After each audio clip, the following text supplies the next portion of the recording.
Pranam Shri Sadguruma, Pranam Swamiji. So I've been asked to talk about families, children, and conflict resolution in their perspective by Swamiji. So I want to start with a quote by Sadguruma. So she says, "Children are a great responsibility. If they are not brought up well, then the parents have spoiled the life of a fellow human being as well as made things difficult for the rest of society." I feel like this is the premise that I want to choose for sharing my thoughts. As we know, children are like a sponge. They will talk about a few sentences that we may have used or we may have listened to. Let's say, who do you think you are? If there's a conflict going on and the child is asked, who do you think you are to be saying that? Or, I wish I never had you.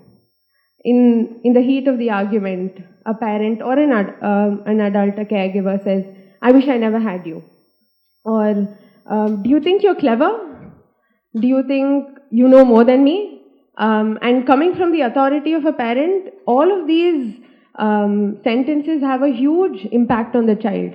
And speaking and taking the perspective of transactional analysis, a small perspective of seeing how we function as adults, children, parents, we see that any negative criticism has a lot of detrimental impacts on the child. For example, who do you think you are to be saying that? Can imprint as a subconscious message of, I don't think I can make my own identity to succeed. I don't think I can think for myself if I'm being told, do you think you know more than me to be saying that? These may be very small remarks that we would have heard, or as adults or parents we would have told. But the subconscious impact that it has on a child when they're at very crucial formative years is huge. So why are we talking about this? So I want to just throw some light on how internal conflict in a child reflects in external conflict, and how, as we're talking about peace and reconciliation, how an individual's life can be impacted and how it can be impacting the society at large. Again, circling back to Sadguruma's Upadesam. So we've seen a lot of research that suggests that parents tend to overestimate the use of praise and underestimate the use of criticism.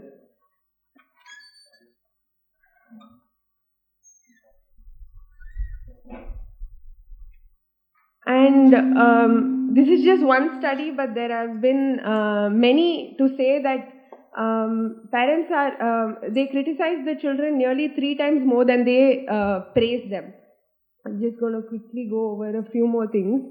And another impact that such criticism creates is that, as we know, children are like sponges. They almost always internalize criticism, taking it to heart, and sometimes it has sustaining, lasting emotional wounds in the process.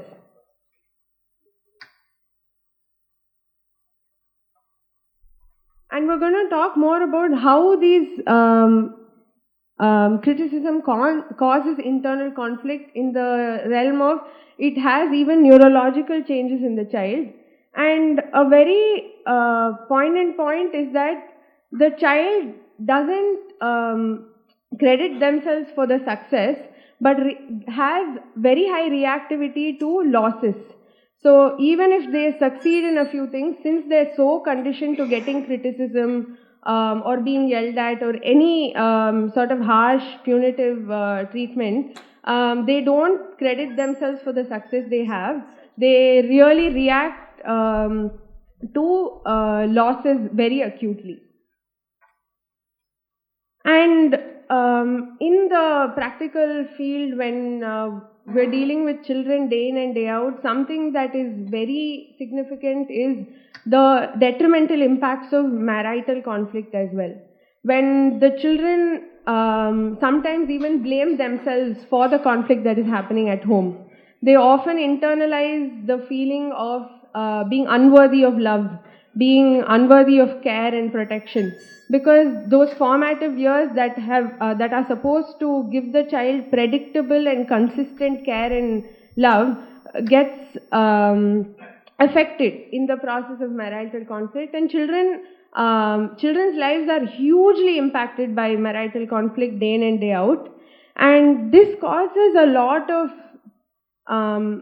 self-doubt, self-hatred. And we know that there's a Tamil saying, Chattila irundha dhaan aappayila varum. So that if there's not a lot of self-love, if there's not a lot of satisfaction with who I am, how they relate to the world is very distrustful.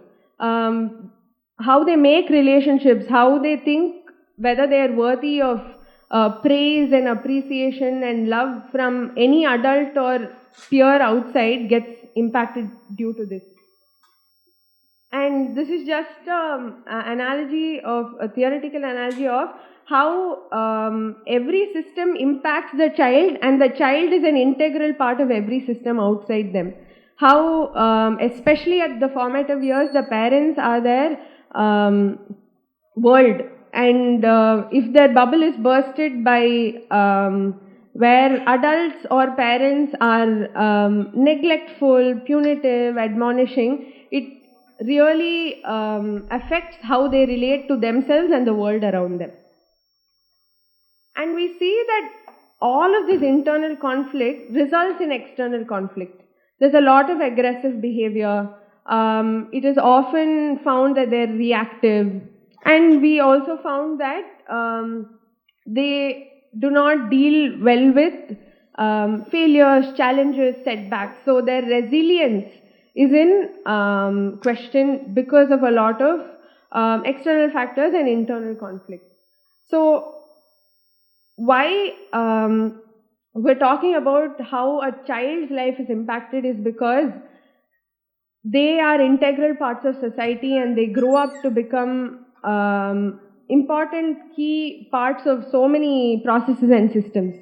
So if they are able to relate to themselves well and make trusting bonds with other people, it impacts the societal peace at large. It might seem trivial to just focus on a child and parent relationship, but it has long-lasting impacts in the longer run. So what can we do as adults to make sure they build lasting relationships, they understand themselves, they have a lot of self-love, and they understand what to do in setbacks and build their resilience? As we know, children are sponges. If you model healthy behaviors, they will catch it on very quickly. So if you are having a conflict as adults, what language do you use? We talked about inclusivity and language. I think Sharif sir delved a lot into it yesterday. What language do we use? What do we have a win-win situation when we're resolving a conflict? Do we come to a middle ground, or is it always one party getting their way and the other that doesn't? So how the children observe conflicts being resolved by the adults around them play a huge role in how they understand to resolve their own conflicts. For example, a small example of apologizing. Do the children see the adults around them apologizing to each other? Do they see the children around? Do the children see the adults around them taking responsibility for their mistakes and seeing whether they make amendments? And it's even apologizing to the child if you know there is something that has been going wrong. So do they also know that, because children see parents as positions of power and authority, right? So do they then understand that even if you are in a space of power and authority, you can own up to your mistakes and make amendments. And do the adults around them practice de-escalation? Do they say, okay, so what, now what? Or so what next?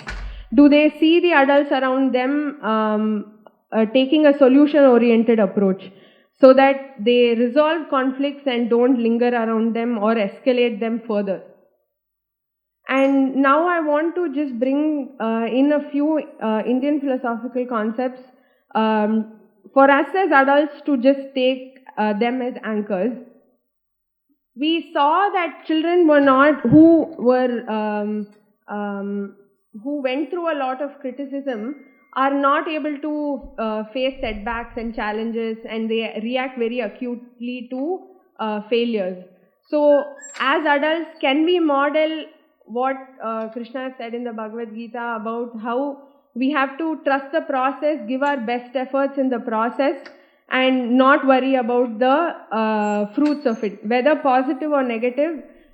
Do we maintain a sense of equanimity?